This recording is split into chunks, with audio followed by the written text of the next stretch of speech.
Uncle S is the worst. Always has been. Every time the two of them go over to his house, he just sits in his room all day on his computer. He doesn't talk to them, just grunts occasionally, and never cooks them any food. The siblings have learned at this point to tell their mom to pack them lunch. Worst of all, though, Uncle S is just a little strange. He has all these posters up all over his house, some of them with underdressed ladies on them. The brother's little sister always covers his eyes to stop him from looking. But there are other posters too, weirder ones, with these symbols on them and quotes written underneath. Neither of the kids can really read enough to know what the quotes mean, but their mom always gets very tense whenever they ask about them. She says they are something to do with politics, whatever that means. You know someone's weird when even their mom agrees. Uncle S is just weird. But there is a big upside to being at his house. The two of them can just sit downstairs in the lounge playing video games. He's got a big TV and a bunch of different game consoles, most of which are older than the two of them. This week, he's even got a new box next to the TV. It's full of old wires, controllers, and games. And when they say old, they mean old. It all smells of dust. The brother reaches inside and pulls out a big gray box. The top half of it is lighter gray, and the bottom darker. There's some red writing along the front of it. He carefully spells it out in his head before saying the words out loud. He doesn't want his little sister to know that he struggles with long words. Nintendo Entertainment System.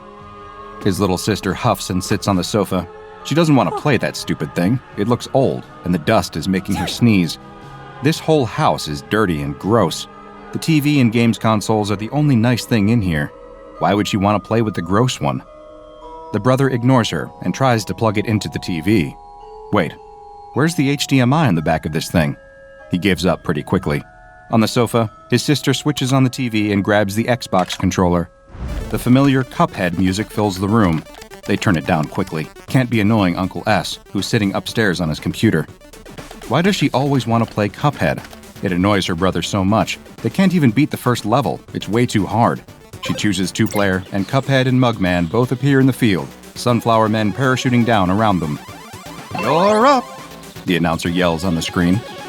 His sister starts running along as Cuphead, but bumps into the end of the screen. They need to both play together for this to work, but the brother isn't interested today. He reaches into the Nintendo box and rummages around, finding something that fits perfectly into his hand. Something with a trigger. No way. He pulls the strange toy gun out of the box and holds it in the air triumphantly.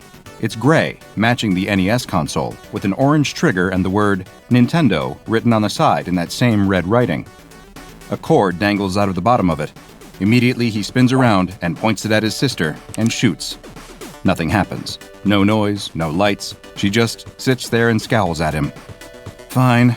He gets up off the floor and grabs the second Xbox controller. They run past the sunflower men and shoot the toadstool, but die at the first purple flower. Great. The boy is sick of this game. He doesn't want to keep playing it every week. He wants to play with the gun.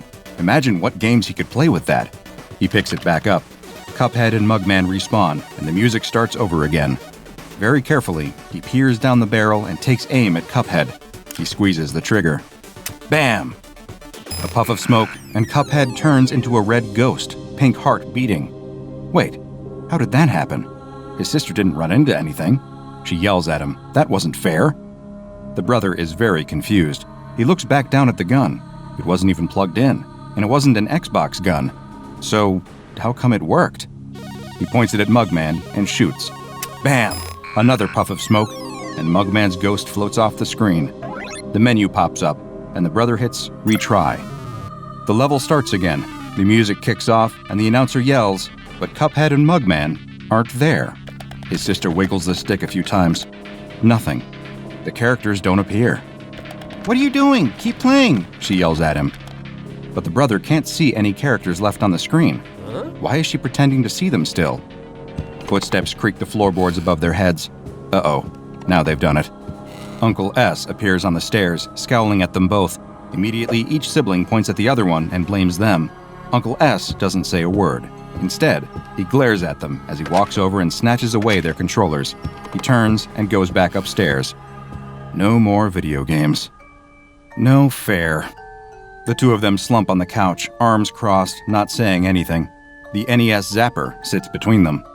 Looks like they'll just have to watch TV instead. It's the brother's turn to choose something. He goes on Netflix and puts on Avatar: The Last Airbender, her least favorite show.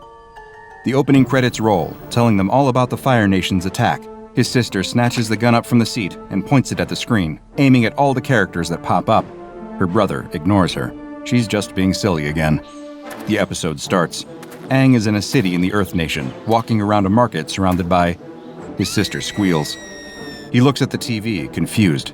Nothing has really happened. The characters are just standing around at the market talking. But his sister stares at the screen wide-eyed, almost a little scared looking. What's she doing? She points at the screen in amazement and says that Aang is dead. She pointed the gun at him and shot, and now he's dead. Yeah, right. Aang is perfectly fine. He's standing right there talking to Katara. The brother snatches the gun back and fires it at the screen. Bam! A gunshot rings out through the town square, and Aang crumples to the ground. Katara screams and runs over to him. She tries desperately to wake him up, but there's no use. He just lies there dead in the square. No blood, of course. This is a children's show, after all. Katara starts sobbing desperately and looks imploringly at the screen. The brother's mouth hangs open. Seriously? That's how the show ends? He thought there were a bunch of episodes left. How are they supposed to defeat the Fire Nation now? Who'd be the next Avatar? He looks over at his sister. Her mouth is hanging open still as well. Very hesitantly, he raises the barrel again and takes aim at one of the market stalls. He pulls the trigger. Bam! A watermelon explodes into red mush. The characters all jump back and run for cover. Sokka peers out from behind one of the carts, staring straight at them, before ducking away again. This show is weird. I don't want to watch it anymore, the brother says, throwing the gun back down on the sofa and pressing back on Netflix. He's going to pretend like that didn't happen. His sister snatches the remote out of his hand and goes across to HBO Max. She puts on Roadrunner and Wile E. Coyote. That's a safe option. They've seen every episode of that. No surprise endings, no characters dying, and most importantly, they both like it. The episode opens the same as it always does. Roadrunner is out running around the canyon. Wile E. Coyote has a new plan. He's going to paint what looks like a tunnel into the side of the cliff and make Roadrunner run straight into it. Foolproof. But suddenly, his little sister has snatched the gun up off the sofa and is firing it here, there, and everywhere at the screen. But that look of horror is gone. She's laughing. No fair. He can't see what she's enjoying so much. It's just a normal episode. So he snatches the gun back from her and points it at Roadrunner. He squeezes the trigger. Bam! But Roadrunner just sidesteps the bullet and gives his trademark meep meep.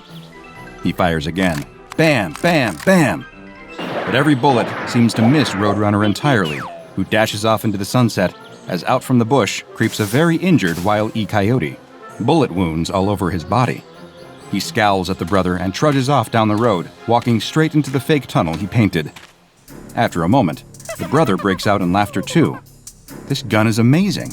What should they watch next? Who have they always wanted to shoot? What if they shoot a hole in the dome around Sandy the Squirrel's house? Or killed a shredder? Could Sonic outrun a bullet?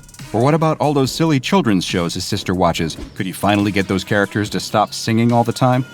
He's laughing so loud, in fact, that he doesn't hear the footsteps coming down the stairs. He doesn't realize Uncle S is there until the shadow falls over him. Having fun? The brother tries to explain as best he can, but the gun is already out of his hands. The TV is off, and the remote disappears into Uncle S's pocket.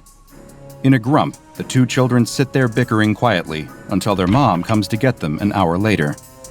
That evening, Uncle S is doing the same thing he always does. He lies on the couch, feet kicked up, instant ramen in his hands. The news is on, running a lame story about the president visiting some kindergarten in the run-up to the next round of primaries. What a joke. Uncle S lies there seething, thinking to himself, as if that guy cares about any of those kids. If he did, he'd be clamping down much harder on the borders to stop foreigners from coming and ruining their futures. How are these true-blooded Americans going to have any chance in life when their own country is being overrun? He switches over the channel. There's some cartoon playing. He hates cartoons even more. He holds the NES Zapper aloft. He's been carrying it around all afternoon for some reason. Imagine if it was a real gun. Without thinking, he points the Zapper at the TV and pulls the trigger. Bam! A gunshot makes him jump out of his skin. Was that outside? He looks back at the TV. The cartoon character is ducking down at the bottom of the frame, a bullet hole in the wall behind him. Oh, thank God. He was just in the show. Not a real gunshot. The character wags a finger at the screen. "Careful now," the character says. "If you keep doing that, the SCP Foundation is gonna come and get you." SCP Foundation? That sounds dumb. This is why he doesn't watch cartoons. Animation is for kids. He flicks back over to the news. The president is still surrounded by children. Imagine if he could just point this gun at the president, right between his smug little eyes, gently squeeze the trigger, and bam! The shot makes him jump so violently that he spills boiling ramen all over his chest. He howls and leaps to his feet, trying to shake all the noodles off. Great, that was his last t-shirt. He's been wearing it for 4 days now, didn't even need to wash it yet. What was that noise anyway? He glances up at the screen, and his jaw drops. The President of the United States is lying dead at the front of the kindergarten classroom. Blood trickles out from under his body. Secret Service agents swarm around him, shielding him from view and yelling at the cameraman to shut that thing off. The news cuts back to a distressed anchor. She's trying to talk, but is so overwhelmed by what she's just witnessed that the words aren't really coming. A breaking news headline crawls across the bottom of the screen. Breaking, the President of the United States assassinated. No way. Uncle S drops the gun and stands there panting. He didn't do that, did he? No, of course he didn't. That was a coincidence, all it was, just a coincidence. If it was real, then he would point the gun at the anchor right now, pull the trigger, and bam! Her head rocks back. Blood sprays the back wall of the newsroom. The feed cuts out, and an ad break starts. It's some stupid infomercial, only the actors in it keep glancing nervously at the camera and slightly hunch behind tables and objects when they get the chance. Uncle S just keeps standing there staring at the screen all the way through the night. 2 weeks later, Uncle S is running out of food. He ran out of ramen a couple of days ago, beans yesterday, and today he's having the last scraps of moldy bread. He hasn't left the house in all that time. He can't anymore. He's the most wanted man in the United States. Every night, the news is the same. His mugshot was plastered on the screen appealing to friends, families, witnesses, anyone to come forward and identify this man. Somehow, nobody has yet. His sister tried to call a handful of times, but he didn't pick up. Before long, he just disconnected his phone line entirely. The silence is better, helps him focus on his work. He's drawn up a list. In fact, he'd started to draw it up before he'd ever discovered the gun. On it are the names of every politician, business owner, media puppet, fake news spreading Illuminati shill he can think of. He just sits there hopping between TV channels, gun at the ready. He's got his laptop down here too, and he just spends most of the day searching through YouTube for different videos of people he's been wanting to kill. He'd be lying if he said there weren't a few annoying YouTubers that had made the list too. You know the ones he's talking about. The world is starting to fall apart out there. With the president gone, along with half of Congress and most major propaganda peddlers, it's all starting to unravel, just like he'd always wanted. The military is being drafted in to suppress riots across the country, but doing little to contain it all. Random shootings keep breaking out, leading to more and more chaos. It will be painful for a while, Uncle S knows that, but in time, they'll learn their lesson. He just wonders how long he'll have. He can't keep getting away with this forever. Something's gonna give soon. It's got to. They have his mugshot, they have his name, and yet, no one is surrounding his house. He knows that because he set up webcams all around the perimeter of the house. He has the live feed open on his laptop. If anyone comes within 20 feet of the property, they're getting a neat little hole in the front of their head and getting the back of it blown into 100 red, pink, and white chunks to give his weeds a bit of iron. In fact, he knows they'll be on their way soon. He knows that because some rat from his blog will have told them. He's been documenting everything on here. Masking his IP address first, Uncle S has been recording and boasting about each and every kill anonymously as green text. At first, he kept it coy, writing in riddles and rhymes about the public figures he was murdering, but now, he is up to such a high tempo that they're just a bullet point list of names. Of course, his posts have all been flooded with trolls acting like he hadn't done anything at all, pretending like the president is still alive along with everyone else. Photoshopping screenshots to make it look like they were getting new photos of these people. Great trolling. They almost had him doubting his own eyes at times. But every night, the news channels didn't lie. Another 232 public figures dead, shot through the head by an unknown gunman. But tonight, they'll be coming for him. The SCP Foundation. They'll be on their way. The characters on the TV have told him all he needs to know about them. He can't hide here forever. He almost wants them to come, really. He very explicitly made a threat tonight. A threat about a deadly surprise under the stadium at the Super Bowl. They're not going to ignore that. Any moment now. He's ready for the shootout. He has his webcam set up to cover every inch of his surrounding yards. Any SWAT team or SCP agent that gets close will get gunned down immediately. Their only option would be to hit him with a drone strike, and what a way to go that would be. No one would ever forget him. He'd be a martyr for the cause. They'd build statues in his honor. He licks his lips and stares at the feed. Nothing. For almost 45 minutes. Nothing. There, a shadow crosses the corner of the frame. Then another.